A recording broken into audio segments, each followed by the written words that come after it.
Hello everyone, we are back with another good question. Let's take a quick look at our question. When solving complex operation like this, we must pay attention to order operation to avoid errors. We code the order operation as PEMDAS. P stands for parentheses, A stands for exponent, M stands for multiplication, D stands for division, A stands for addition, S stands for subtraction. We have one more feature here.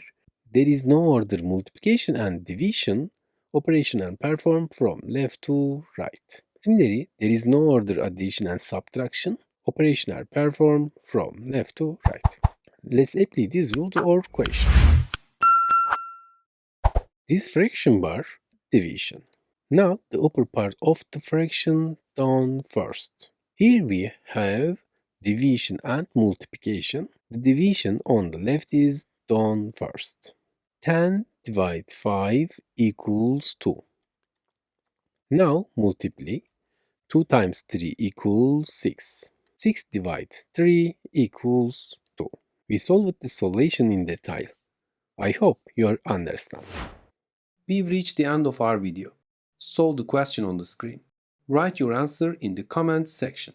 Let's see who gets the correct answer. You can subscribe for new videos by clicking the logo on the screen. You can also check out my other videos in the sections on the sidebar. See you in the next video.